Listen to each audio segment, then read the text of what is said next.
Hello, this is the Talking Michigan Transportation Podcast. I'm Jeff Cranston, Director of Communications at the Michigan Department of Transportation.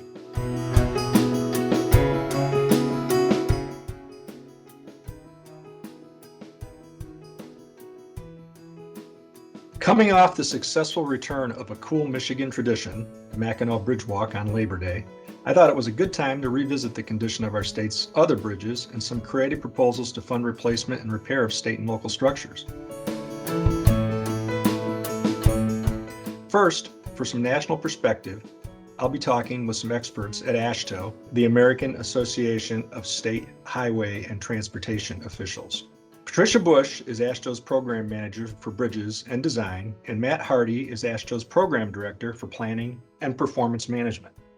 Later, I'll be speaking with MDOT's own Matt Chenoweth, the department's Chief Bridge Engineer, whose team is leading efforts on a proposal to package several locally owned bridges into an efficient bundle to stretch the dollars. But first, Patricia Bush and Matt Hardy, thank you both for taking time out of your schedules to talk. Patricia, let's start with you.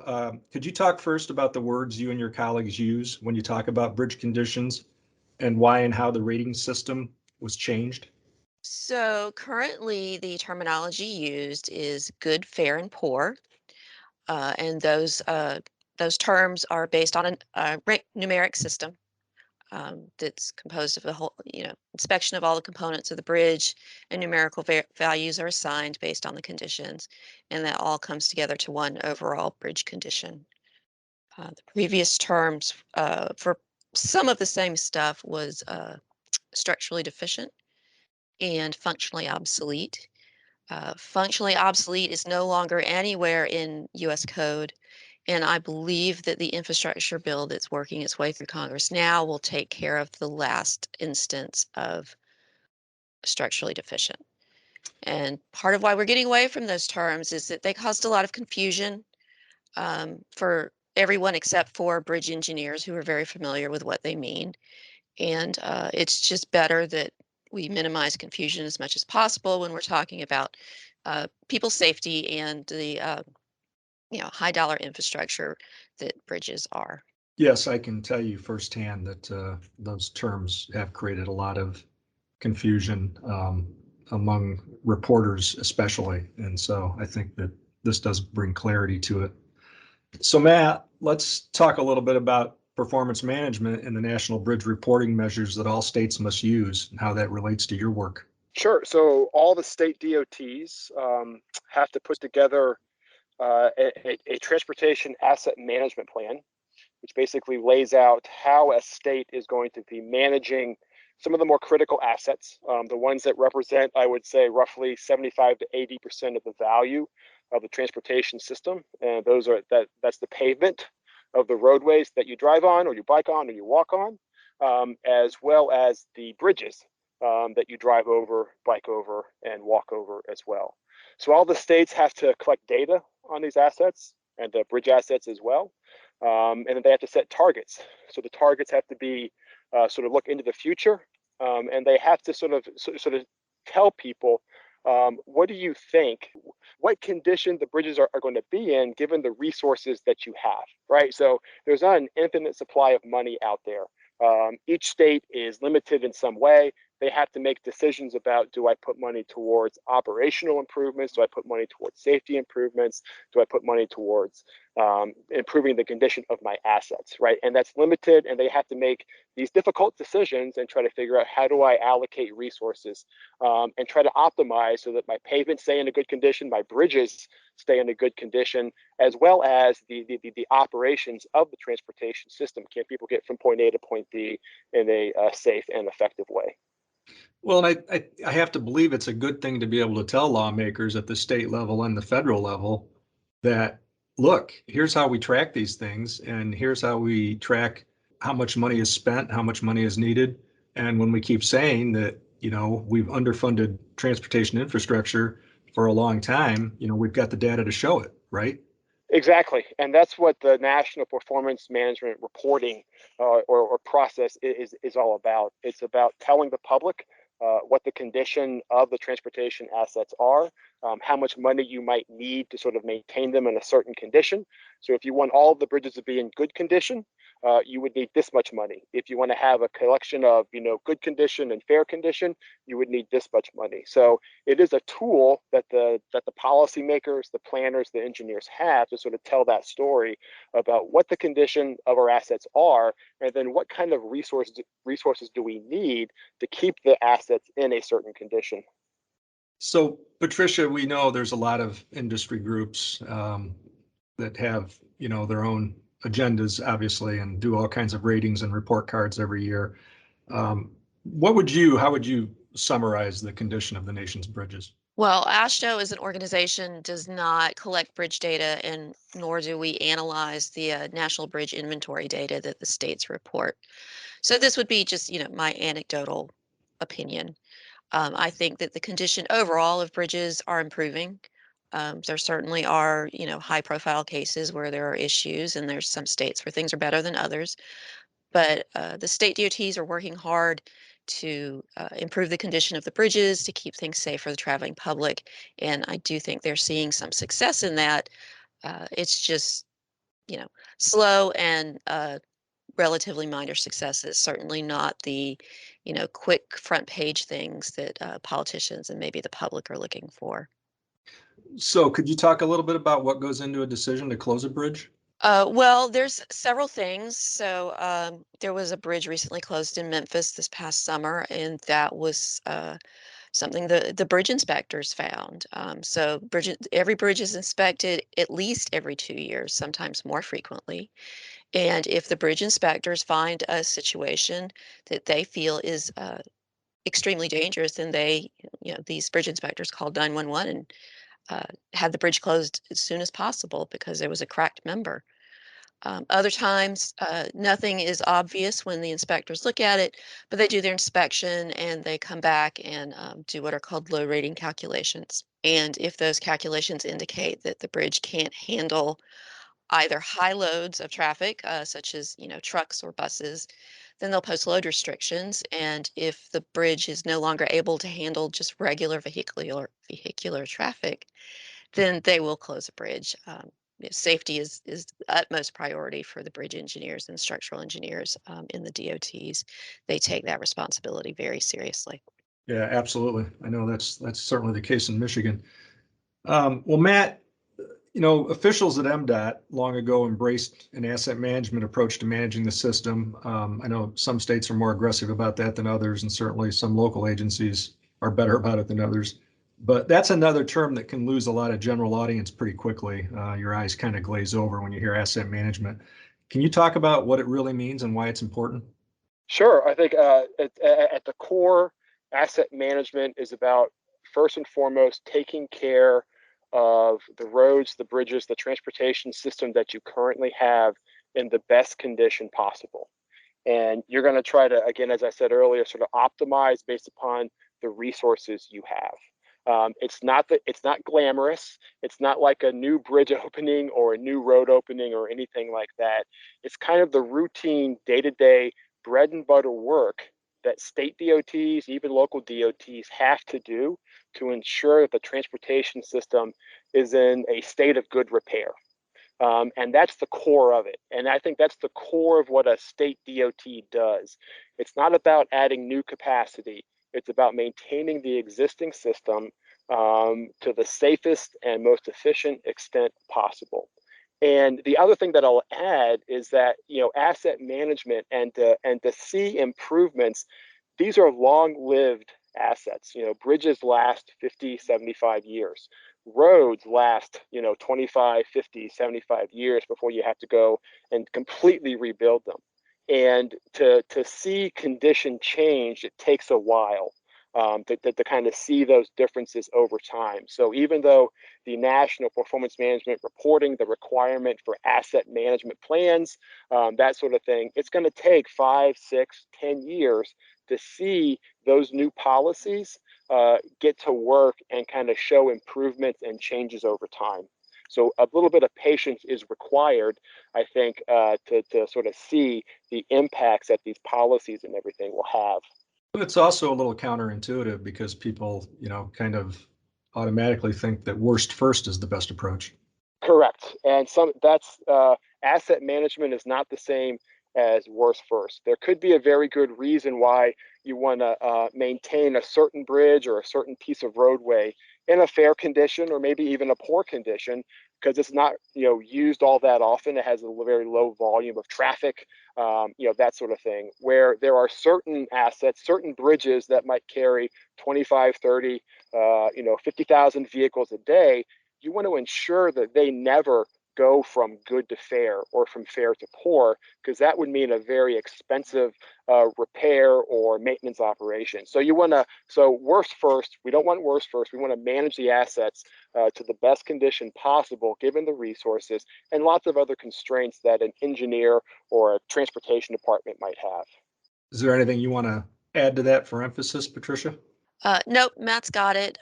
Just, again, to emphasize that bridge projects in particular are not something that you can just conjure up in a year or two and make the improvement and see your performance management scores go up. They take years to formulate and to program and to come to fruition. And so it does take time to see improvements in these scores and these policies. Yeah, it takes long-term thinking and patience, as you said. Well, thank you both. That was good. I think that covered the important things and sets up the second conversation with Matt Chenoweth very nicely. Stay with us. We'll have more on the other side of this important message. You looked. You looked again. Put the phone down and pay attention when you drive so you arrive alive. Remember, don't drive distracted.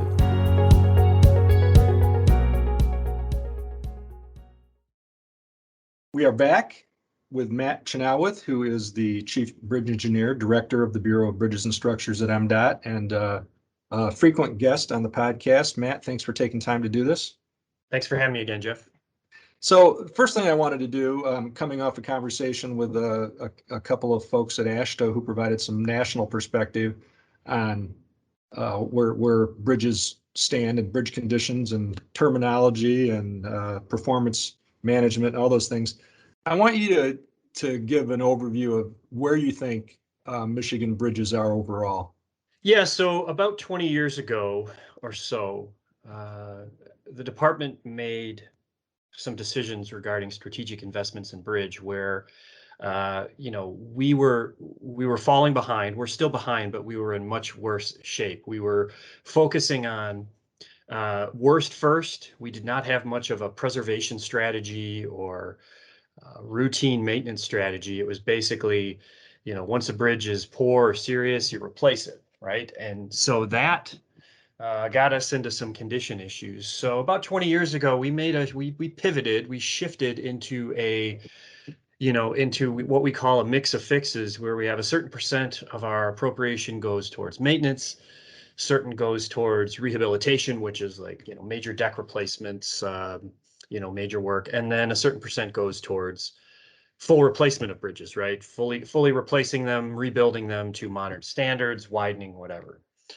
And that really put us in, we saw our condition goals, or our condition, steadily increase. We set condition goals to hit, to have bridges no more than 5% poor by a certain date. And we hit that a number of years ago. An interesting point about that, though, is we now have this massive population of bridges that are in fair condition. We have fewer bridges in good condition. We have fewer bridges in poor condition, but we have this huge population of bridges in fair condition where we have done the maintenance, we've done the preservation, but they're still going to deteriorate at a certain rate and the bill will come due. And so we're looking at some huge decisions coming up about how we take a bite out of this huge population of bridges in fair condition. It's kind of a glass half full, glass half empty metaphor, isn't it? Because I know some people like to group fair together with good so that it sounds better to say we've got this many in fair and good. But if you're going to be accurate, you break all those down in all three categories and it tells a different story. Yeah, that's correct. And there's a category of fare that is one number above being poor, right? So that's why we're really interested in slowing our deterioration rate, because as a fare bridge deteriorates, it eventually will go into poor condition. It's not a matter of if, it's a matter of when.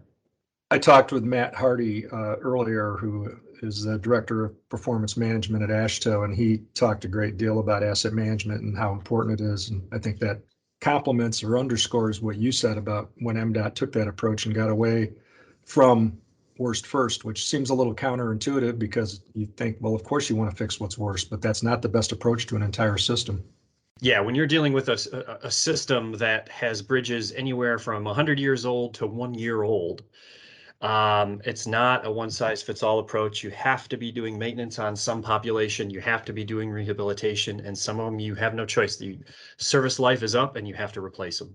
So let's talk a little bit about, before we get into what we're doing with the bridge bundling proposal, and that's still, working its way through the legislature, hopefully to be in a supplemental budget from fiscal year 21.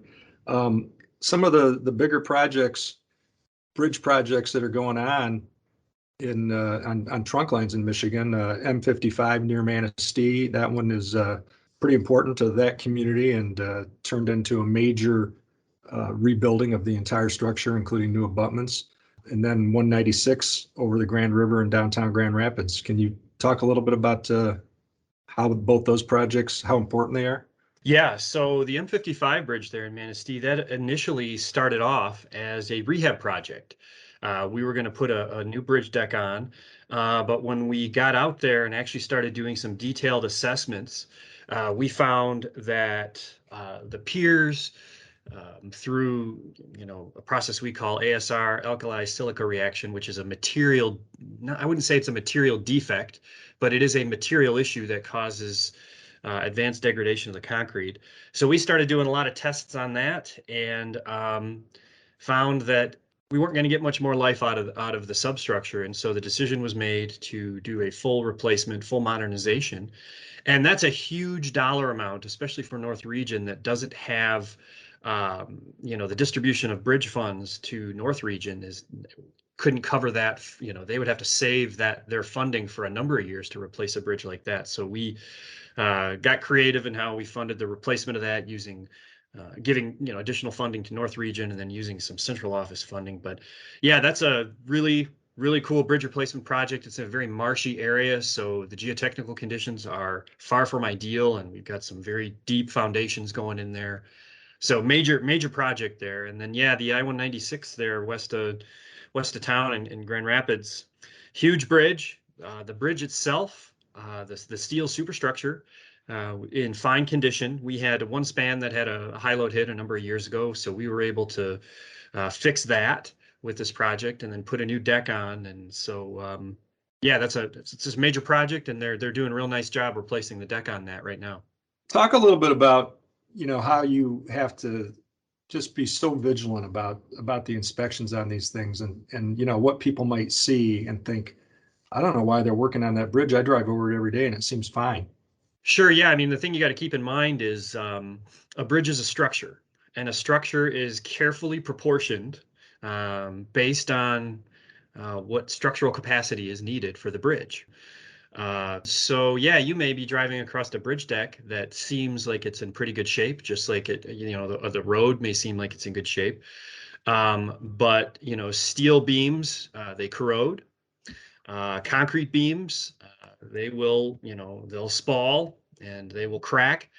And so we do, when we look at our asset management principles, we do a very thorough evaluation of the entire structure. Functionally, is it wide enough? Is it high enough? Do we have enough structural capacity in a bridge that was designed and built in the 60s to withstand, current, truckloads in the state? So we do a very thorough analysis before we come up with various options of what can we do. Do we do nothing? Do we just do some maintenance? Do we do more than maintenance? And that's part of our overall strategy for managing the network. Well, I think from what I'm hearing, I was able to visit with the director of that M55 project yesterday, and the community has been great up there, having it completely closed. And, a detour that is certainly inconvenient for people, but they understand the value of having this thing replaced and prepared to last a good long time. You know, it's a $10 million plus project, which is a big project for that area. Same in 196 in Grand Rapids. I mean, certainly it's frustrating for people, but the region, I think, did a really good job of signing it and directing the traffic either north or south on 131, depending on where you're going ultimately, and it's worked out pretty well. Yeah, and I mean we've got other big projects. I mean there's bridge projects going all over the state. We've got 475, 69 interchange there in Flint. We've got work up and down I-75 and Saginaw and Bay counties. We've got work, always a lot of work in the metro region. So there's a lot of bridge work going on right now. We're very busy. And there are bridges that are being built as part of that 94 US 31 connection too in Southwest Michigan. Yes. Yes. Long awaited project for people there. So briefly, lastly, talk a little bit more just to kind of reinforce the bridge bundling proposal, why it's an innovative thing for Michigan and how helpful it could be to the locals who, are struggling to fund the repair and replacement of their bridges. Yeah, so we got two efforts going on. First of all, we've got our pilot project, which is 19 bridges that MDOT worked with the locals to put together. This is 100% federal funds that we didn't run through the normal 75-25, where MDOT would receive 75%, locals would receive 25. We made a decision to dedicate 100% of this additional federal funds to this local bridge bundling program. We've got the first bridge ready to start. They're actually going to start construction on that next week, which is the Washington Bridge there in downtown Jackson. And then we've got two other bridges that are going to be under construction and completed this year, and then the bulk of them will go next year. So the pilot project has been very good for us because it's a learning process for us. It's putting together, basically building a program out of nothing, building it from scratch on what it looks like to have MDOT build bridges outside of MDOT right of way, right? How do we coordinate with the locals? How do we make sure that their voices are heard, their preferences are understood? And this 19 bridge pilot has been a good test of that, because we're hopeful whatever comes out of the legislature is going to be the next major phase of this, which we've heard the governor's proposal of a $300 million budget supplemental all the way to the current Senate Bill 529, which is $1.3 billion. So somewhere in between there is going to be a dollar amount that we get, which is going to be hundreds of bridges on the local agency side that we'll get to reconstruct. Yeah, that Senate proposal involves using some of the federal infrastructure money, which is great. I mean, that's a good use of it, I think. Yes. So talk a little bit about when you say you think you've learned some things from the pilot that could apply to that much more ambitious program. Can you cite anything specifically? Yeah, so we have separate processes within MDOT when we deal with trunk line projects versus local agency projects. There's different environmental, even though NEPA applies to both, there's different forms of environmental clearance, there's different forms of right-of-way certification. It's utility coordination, all things that have to happen on both types of projects. They're just handled a little bit differently. And so we found a way to kind of hybrid these two methods together. And then the other piece that will, still a work in progress is, yes, this is MDOT that is we're handling the design, we're handling the construction, but it's not our bridge, right? Or these aren't our bridges. So we need to give the bridge owners reasonable assurance that we're acting in good faith on their behalf. And we've developed, a very good working group of all the regional bridge councils throughout the state and local agency bridge owners. And that work is ongoing. We are reaching out to them. We're going through an initiative right now where we've got 60 closed bridges, local agency closed bridges that we've identified. Some that's like, well, would we replace those? Why not remove them? We've got another route that's 5 minutes away or something like that. And so we're working with those local bridge owners now to come up with a plan for, hey, if we invest in this bridge right here, now's the time to right size the system, and maybe we permanently close and remove, this bridge here. And so those conversations are ongoing. And again, it's just the tap dance of MDOT making sure their voices are heard when we put the program together. Yeah, I think tap dance is a good way to put it. And oftentimes those local agencies say, yeah, they'd prefer not to replace a bridge. So that's fine. Correct. Yeah. Well, thanks, Matt, for this update. I'm sure we'll be talking again and watching closely as negotiations heat up after they get the FY22 budget done for how much money is going to go into bundling. It'll be interesting to see. Certainly will. Yeah. Thanks for having me again, Jeff. Thank you again for listening to this week's edition of the Talking Michigan Transportation Podcast.